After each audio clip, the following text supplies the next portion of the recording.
everyone, welcome to grade 10 mathematics lesson. We are now at quarter 1, week number 2, and the most essential learning competencies number 2 to 3. And hi, my name is Flora Lauta, your teacher for today. So before we start, please prepare the following: your grade 10 module, your paper, and ballpen. And the class objectives and rules. So objectives for today's lesson is to illustrate an arithmetic sequence, recognize arithmetic sequence, determine arithmetic means, and nth term of an arithmetic sequence. And of course, focus on the lesson. Do not open your social media apps while the lesson is ongoing. As much as possible, stay in a room where there are no distractions and solve along with your teacher. And our lesson for today is about arithmetic sequence. Open your math modules on page 8. Today's concepts and keywords are arithmetic sequence, common difference, and arithmetic means. What is arithmetic sequence?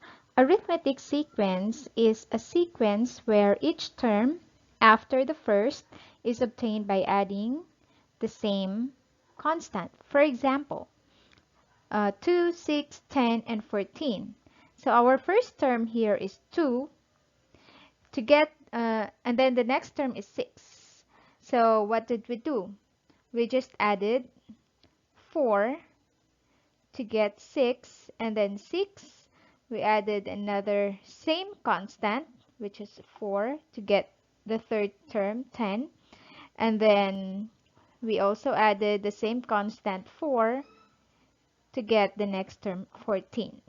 So that is an arithmetic sequence. Another example, 13, 9, 5, 1.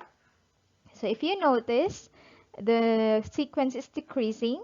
So here, as you can see, we are subtracting 4. So 13 minus 4 is 9. 9 minus 4 is 5. 5 minus 4 is 1. So you might wonder, because it says here, adding the same constant. So how did it happen? Bakit naging minus, ma'am? Sabi mo, add. Okay. So ang constant natin dito is actually negative 4. Kapag nag-add tayo, magiging 13 plus negative 4. So ang constant natin ay negative 4. Okay? And then number 3, negative 7, negative 3, 1, and 5. Ano po ang ginawa natin dito? So we added 4, positive 4. Okay, ang hirap lang magsulat. Negative 7 plus 4 is negative 3. Negative 3 plus 4 is 1. 1 plus 4 is 5. Alright? Next. Arithmetic sequence. To find the next terms in an arithmetic sequence, we use the formula here. A sub n is equal to a sub 1 plus the quantity of n minus 1 times d. A sub n is the nth term of the sequence. Ito yung hinahanap mong term. For example, gusto mong malaman kung ano yung fifth term. So that will be a sub 5. Okay? Kung ang gusto mo namang malaman ay ang 20th term, yan, a sub 20. Okay? And then the a sub 1, you know that already. A sub 1 is the first term in the sequence. And our d is the common difference between terms. Okay, example number 1. What is the 12th term of the arithmetic sequence 3, 6, 9, 12, and 15? So remember, Our formula is a sub n is equal to a sub 1 plus n minus 1, the quantity of n minus 1 times the common difference d. So let's get what is what are given. So we have our n, which is the term that the nth term that we needed. So that is 12. And then our a sub 1 is our first term. What is our first term? 3. And then our common difference, d. What is our common difference? So, madali lang. Common difference again is the constant that you're adding the first term to get the second term and so on. Okay? So, 3 and then 6 and 9 and 12. So, anong nangyari dito? Nag-add lang tayo ng 3. So, 3 plus 3 is 6. 6 plus 3 is 9. So, and so on. So, therefore, our common difference is 3. So, madali lang siya kasi malilit lang yung numbers. Pero, paano naman kung malalaki yung number? Kung mga hundreds and thousands na to. So, madali lang din. Yung second term, minus lang natin yung first term. Again, sorry. Ima-minus lang natin yung first term from the second term. Or, a sub 2 minus a sub 1. So, a sub 2 natin is 6. Ang a sub 1 natin is 3. Therefore, our answer for our common difference is 3. Or, a sub 3 minus a sub 2, a sub 4 minus a sub 3. Or, using the formula, a sub n minus a sub n minus 1. Okay? So, bahala na kayo kung ano yung mas madali nyong gamitin. Kung ito ba, kung nakukuha nyo ba, tingin-tingin lang, or pwedeng minus-minus, or itong formula. Okay? Now, let's proceed in finding our a sub n.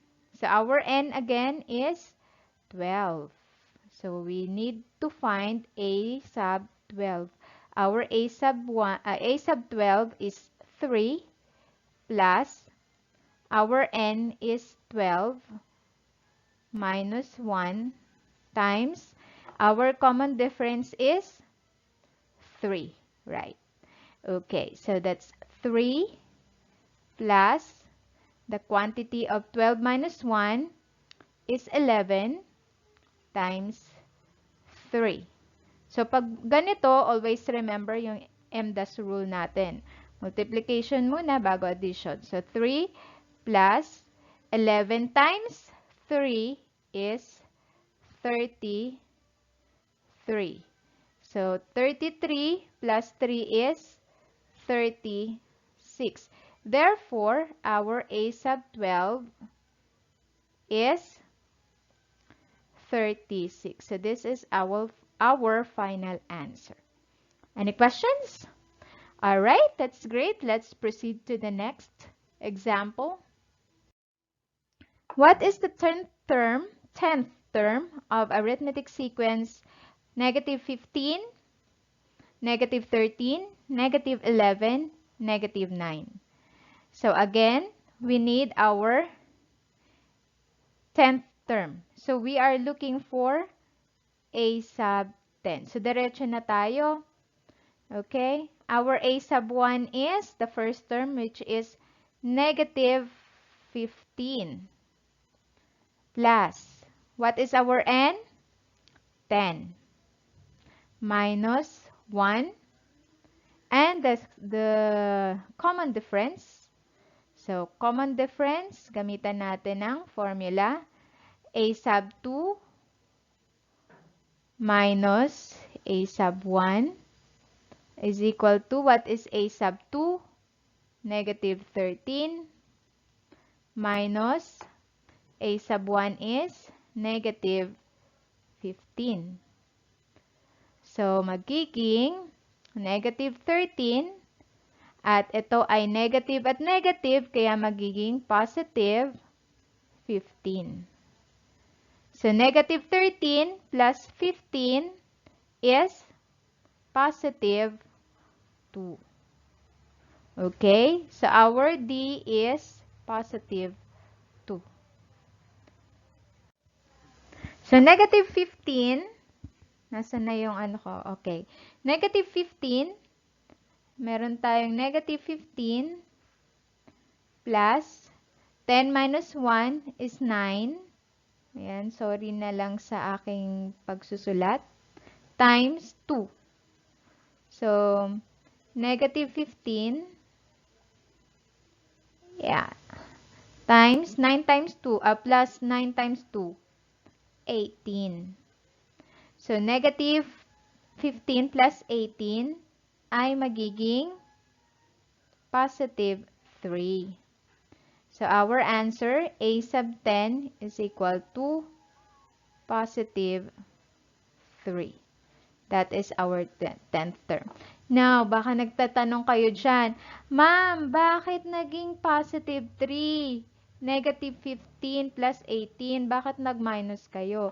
Remember, when you're adding two numbers with different signs, gagawin nyo kapag nag-a-add kayo ng two numbers na may different sign.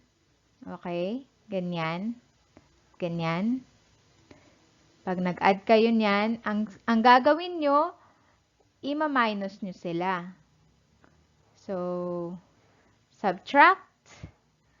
At, ang gagamitin yung sign ay sign ng mas malaking number. Sign ng bigger number. Ang hirap magsulat naman. Hayaan nyo, pag mayaman na si teacher, bibili tayo ng magandang pangsulat. Okay. Okay, so any questions?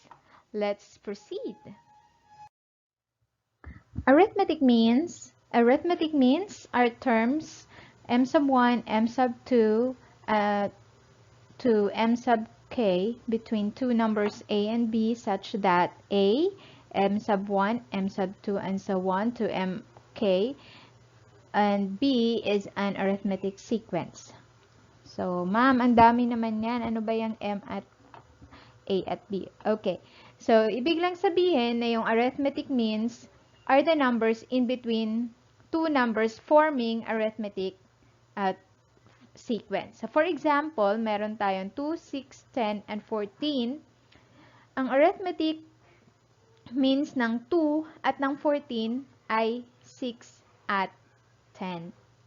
Okay, so 6 and 10 are two arithmetic means between 2 and 14.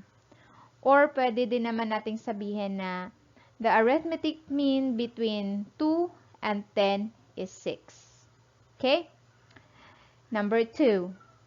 Here, 9 and 5 are the arithmetic means of 13 and 1. Okay? And then number 3, the arithmetic means between negative 7 and 5 are negative 3 and 1. Sila yung nasa gitna ng dalawang number. Kapag nandoon silang dalawa, magfo-form sila ng arithmetic sequence. Okay, let's proceed to the example. Alright, so let's solve.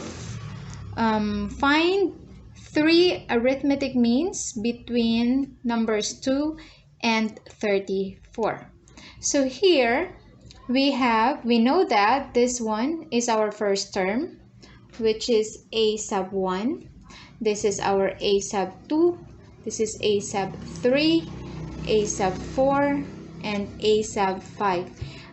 Remember, our formula for arithmetic sequence is a sub n is equal to a sub 1 plus n minus 1 times d. So, ma'am, anong gagawin natin? Paano natin to hanapin? So, sa napapansin nyo, ang given natin is a sub 5 at a sub 1. So, pwede natin gawin na ilagay natin dito yung a sub 5 sa ating a sub n. Tama? Kaya magiging a sub 5 is equal to a sub 1 plus, since ito yung n natin, so ito yung ilalagay natin dito. 5 minus 1 times d. Hindi natin alam kung ano yung d. Alright? So, a sub 5, we know a sub 5 is 34 is equal to a sub 1 is 2 plus 5 minus 1 is 4 and d. Now, we have to find what is our common difference d. So, that is, dito na lang. That is now 34 is equal to 2 plus 4d. So, just transpose 2, magiging negative, and natitira si 4d. 34 minus 2 is 32 is equal to 4d. So, pagpalitin lang natin. Wala namang mangyayari dyan. Ganun pa rin. And, tanggalin natin yung 4. So, divide both sides by 4. Wala na yan. Ang matitira ay si D. 32 divided by 4 is, what is your answer? 8. So, our D common difference is 8. Now, we have to find our a sub 2, a sub 3, and a sub 4.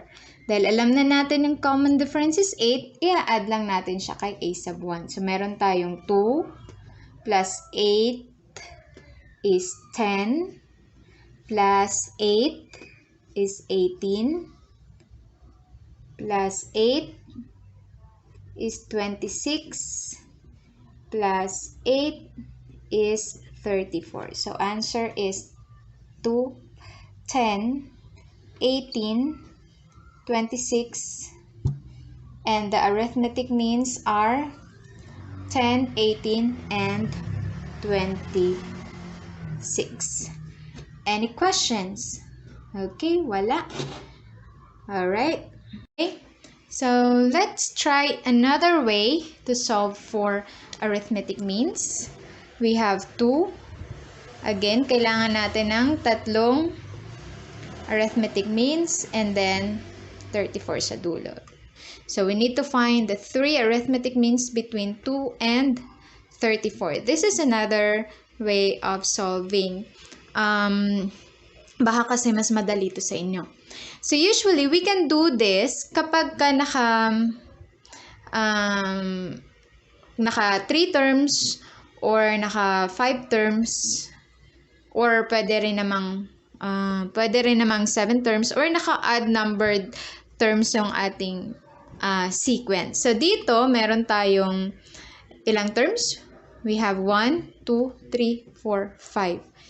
At nakikita natin, meron tayong pinakagitna dito. Right?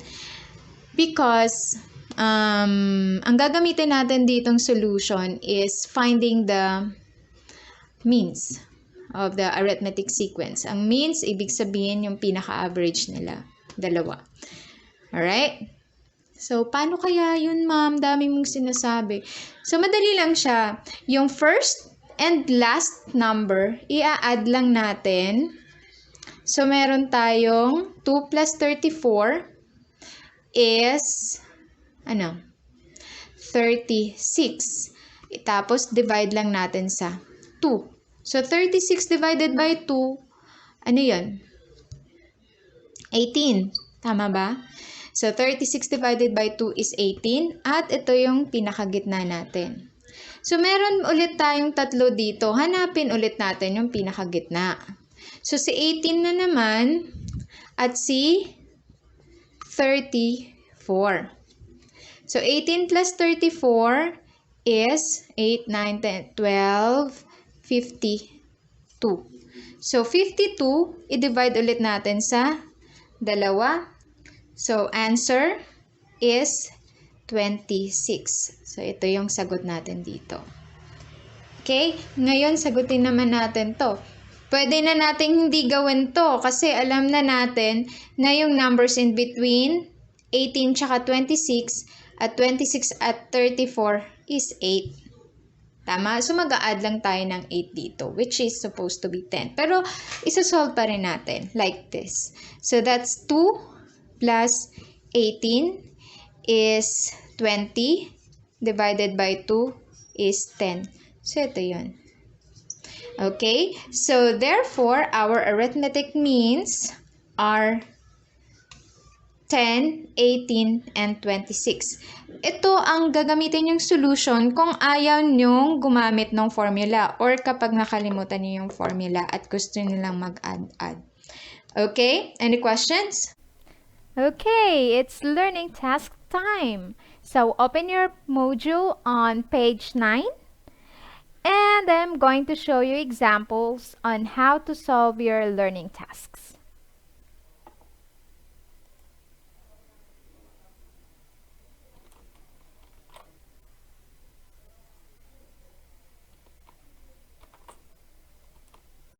So for learning task 2A, we have some sample exercise here. Which sequence is an arithmetic sequence? If it is arithmetic, what is D? And what is the next term?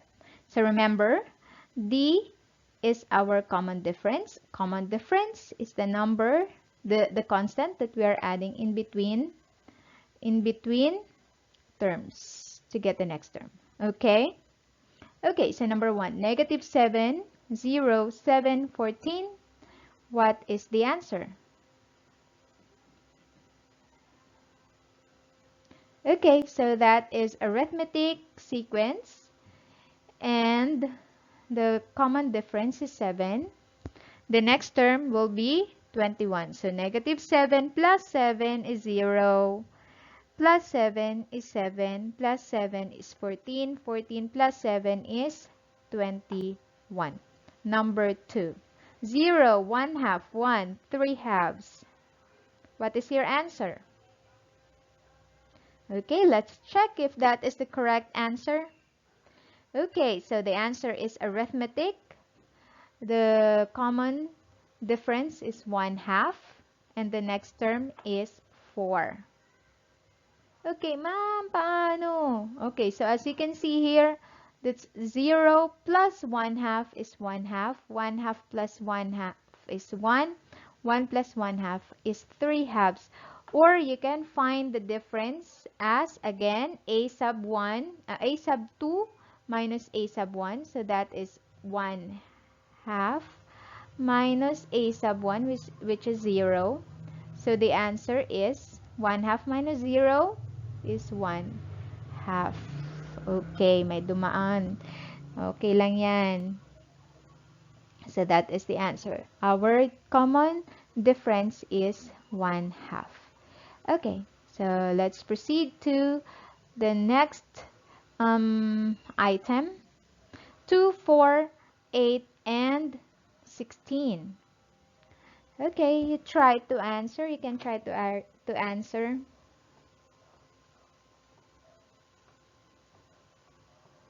Alright, let's check if your answer is correct. Oh, it's not arithmetic sequence. So, as you can see, hindi tayo nag-a-add dito. Anong ginawa dito? Sa mga, kung napapansin nyo, nag-multiply tayo. So, 2 times 2, 4, times 2 is 8, times 2 is 16. So, hindi siya arithmetic. Kapag arithmetic, remember, nag-a-add lang tayo. Nag-a-add or nagsa-subtract. Okay? Next, number 4, negative 10, 5, negative 5 and half, and 5 fourths. So, what is the answer? Okay, may dumadaan. Alright, the correct answer is not arithmetic sequence. Okay, next, number 5. 10, 6, 2, negative 2. What is the answer? So if you're solving, just pause the video, okay? To give you ample time. Okay, the correct answer is arithmetic. Our common difference is 4 and the next term is negative 8. Okay, so next. So we have here an example for learning task 2B.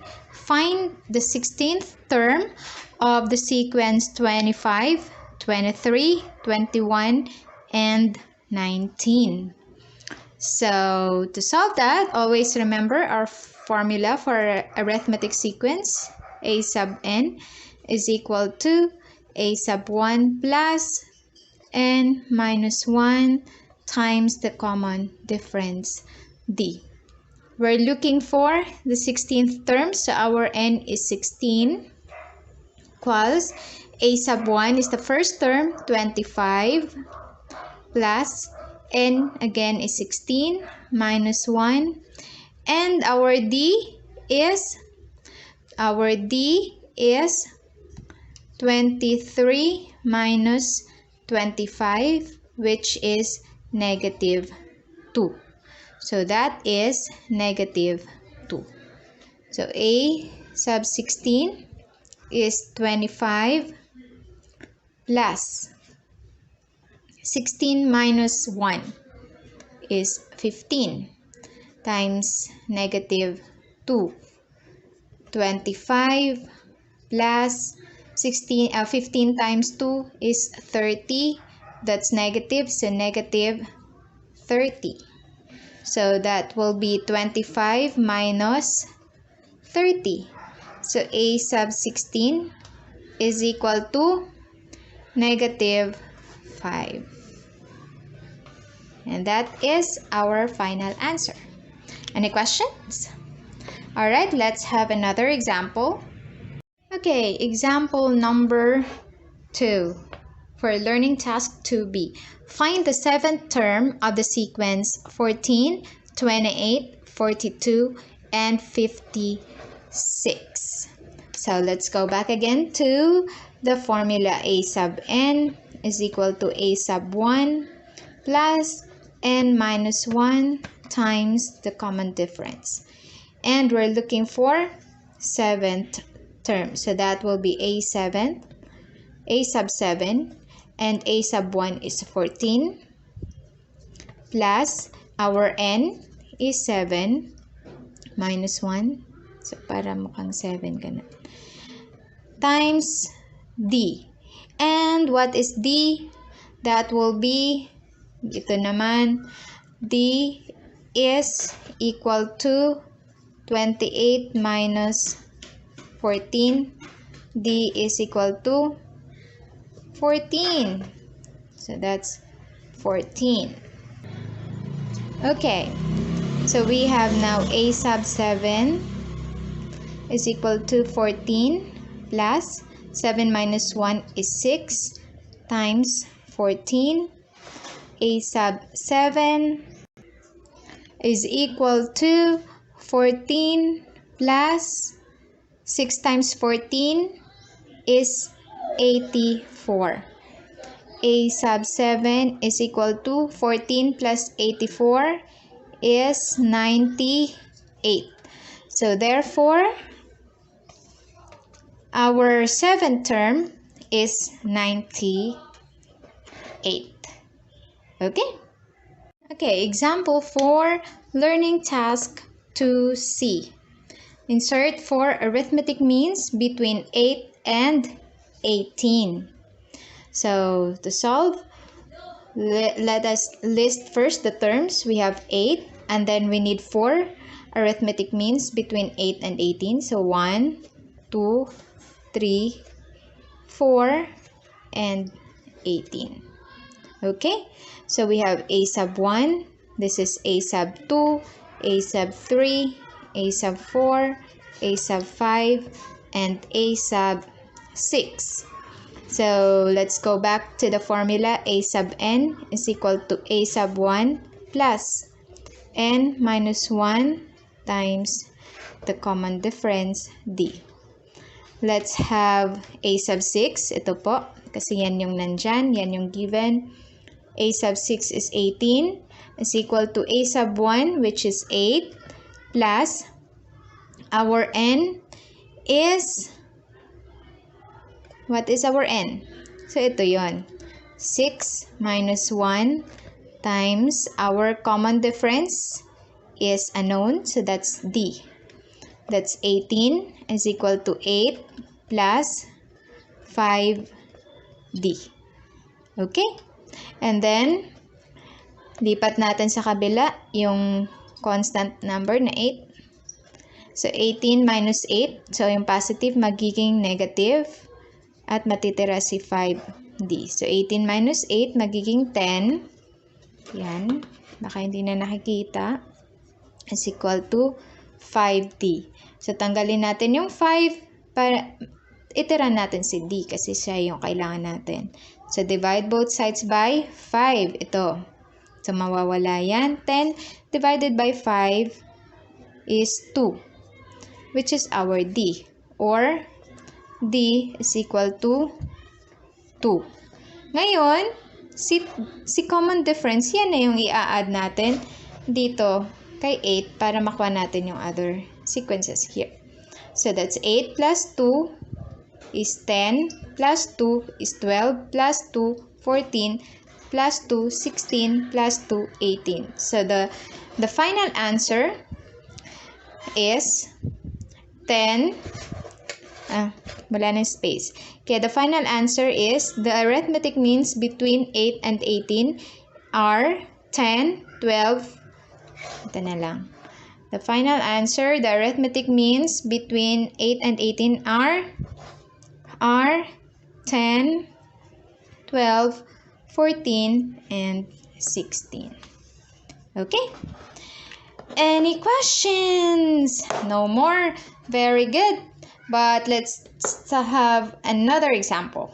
So, para ma-master natin. Learning task 2C, example number 2. Insert 5 arithmetic means between 0 and 12. Okay, so let's list 5. We need 5. But we start with 0, 1, 2, 3, 4, 5, and the last number is 12. So, let's use again the formula. A sub n is equal to a sub 1 plus n minus 1 times the common difference D. So, here we need to find our common difference. Our given a sub n is 12. A sub 1 is 0 plus n 1, 2, 3, 4, 5, 6, 7 minus 1 times D. 12 is equal to 0 plus 6D. 7 minus 1 is 6 and then D. So 12 is equal to 6D. So let's get rid of 6. So multiply both sides by 6. We have 12 divided by 6 is 2. And that is our common difference, or D is equal to 2. Now, since we got our common difference equals to 2, we just add it to our first term. 0 plus 2 is 2. Yeah. 2 plus 2 is 4. 4 plus 2 is 6. 6 plus 2 is 8. 8 plus 2 is 10. And then 10 plus 2 is 12. So, ganun lang po kadali. Okay, learning task number 3 is all about your realization and your reflection on the subject. So, if you have problem understanding the questions there, just ask your teacher. Okay? Next, let's proceed. So, actually, that's the end. And now, let's have the summary of the lesson. So, today, you were able to learn about arithmetic sequence as a sequence where each term after the first term is obtained by adding the same constant, and that same constant is the common difference, and numbers in between two numbers in arithmetic sequence are called arithmetic means. Okay, so now it's your activity time. So your teachers will be giving you activity sheets or worksheets. So just answer them during your scheduled time. Okay. And of course, thank you so much for attending and see you again next time for our next lesson. Goodbye!